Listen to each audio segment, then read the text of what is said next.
Police দিয়া কারণে করে হামলা কেমনে বলে সহ্য হয় জয়লা যায় অন্তর জয়লা যায় জয়লা যায় অন্তর জয়লা যায়। এখানে ছিলেন যারা মিডিয়ার ভাইরা আছেন, আমরা একটা বিশাল মিছিল নিয়ে আমরা 11:30টায় কেন্দ্রীয় শহীদ মিনার থেকে সুশৃঙ্খলভাবে শান্তিপূর্ণভাবে আমরা মিছিলটা করেছি এবং টিএসসিতে দাঁড়িয়ে আমরা ওখানে সমাবেশ করে আবার অত্যন্ত চমৎকার সুশৃঙ্খলভাবে আমরা ওখান থেকে ফিরে এসেছি। আজকে আমাদের প্রথম কর্মসূচি ইতিমধ্যে পালিত হয়েছে। দ্বিতীয় যে কর্মসূচি ছিল যে 12টা, আমাদের 2টা থেকে অনশন কর্মসূচি।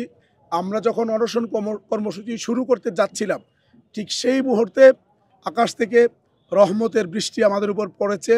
আপনারা দেখেছেন যে আমরা এই 6 দিন ধরে তপ্ত রোদে আমাদের ঘামে আমাদের জামাগুলো ভিজেছে, গেঞ্জি ভিজেছে, আমাদের প্যান্ট ভিজেছে, এগুলো আবার শুকিয়েছে ওই রৌদ্রের মধ্যেই। এগুলো আমরা এই তপ্ত রোদের মধ্যে ছিলাম, আজকে আবার রহমতের বৃষ্টিতে আমরা ভিজেছি। আমরা এই রহমতের বৃষ্টিতে ভিজে ভিজে আমাদের যে অনশনের যে কর্মসূচি ছিল ইতিমধ্যে আমরা আনুষ্ঠানিকভাবে আমরা এটা শুরু করেছি, উদ্বোধন করেছি। এরপরে আগামীকালকে আমাদের ঠিক 12টায় একটি কালো পতাকা মিছিল রয়েছে রাজপথে, এটা আমরা ঠিক 12টায় আগামীকালকে করব। আমরা সরকারকে অনেকগুলি স্পেস দিয়েছি। আপনারা জানেন আমাদের সচিবালয় অভিমুখে যে পদযাত্রাটি ছিল, পুলিশের অনুরোধে আমরা কিন্তু ব্যারিকেড আমাদের কোনো শিক্ষক একটি টাচও করে নেই। ওনারা বলেছেন যে হাইকোর্টের এখানে আমরা ব্যারিকেড দিব, আপনারা সুশৃঙ্খল থাকবেন, আমরা সহযোগিতা করব। তো আমরা এক্সট্রিম মশার কয়েল প্ল্যান্ট ফাইবার দিয়ে তৈরি, তাই সহজে ভাঙে না, সুগন্ধিযুক্ত ও নিরবিচ্ছিন্নভাবে জ্বলে। ডেঙ্গু, চিকুনগুনিয়া বাহি সহ যে কোনো মশার বিরুদ্ধে দেয় এক্সট্রিম সুরক্ষা। পরে ওনাদেরকে সহযোগিতা করেছি। আমরা ওখানে মিছিল নিয়ে গিয়েছি, মাজার গেটে প্রায় আমরা 3 ঘন্টা ছিলাম, কোনো বিশৃঙ্খল পরিবেশ হয় না। আমরা আবার ওখান থেকে চলে আসছি অত্যন্ত সুন্দরভাবে। শাহবাগ যাওয়ার সময় আমি পুলিশকে বলছি যে এখানে আপনারা ব্যারিকেড দিবেন না, যদি দেন তাহলে আমরা কিন্তু প্রতিদিন সহযোগিতা করা সম্ভব না।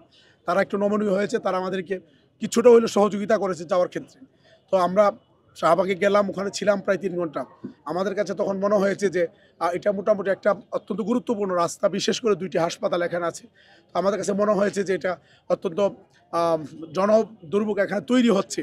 আর একজন বিবেকবান শিক্ষক হিসাবে আমাদের দ্বারা এইভাবে ব্যারিকেড তৈরি করে মানুষের দুর্ভোগ তৈরি করা এটা আসলে উচিত হচ্ছে না। সেই জায়গা থেকে পুলিশ যখন আমাকে বলল যে ভাই একটু কষ্ট করে শিক্ষকদেরকে নিয়ে যান, আমি 10 মিনিটের মধ্যে আমার লক্ষাধিক শিক্ষককে নিয়ে আমি এখানে চলে আসছি অত্যন্ত শান্তিপূর্ণভাবে। আমরা কিন্তু স্পেস দিচ্ছি এবং আমরা কোনো বিশৃঙ্খলায় জড়াচ্ছি না। গতকালকে যমুনা অভিমুখে আমাদের একটা প্রোগ্রাম ছিল, আপনারা জানেন, পদযাত্রা। সকালে মন্ত্রণালয় থেকে আমাদেরকে অনুরোধ করা হয় যে আপনাদের বিষয়টা সেটেল ডাউন করার জন্য যদি আপনারা আসতেন একটু সহজ হইতো।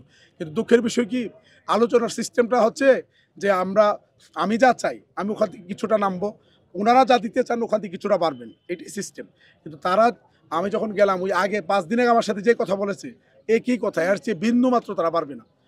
তো এরপরও আমি তাদেরকে একটা সুন্দর প্রস্তাব দিয়েছিলাম, যেটা নিয়ে আজকে সমকাল সম্পাদকীয় লিখেছে এই বিষয়টা নিয়ে। আমি বলেছিলাম যে আপনার যেহেতু আর্থিক ক্রাইসিস, আপনি আমাকে 10% এখন দেন, প্রজ্ঞাপনে 20% উল্লেখ থাকবে, এখন 10% দেন, আর বাকি 10% আগামী বাজেটে এটা বাস্তবায়ন করা হবে। তাইলে আপনার 20%-এর টাকাটা লাগছে না, এখন শুধু 10%-এর লাগবে।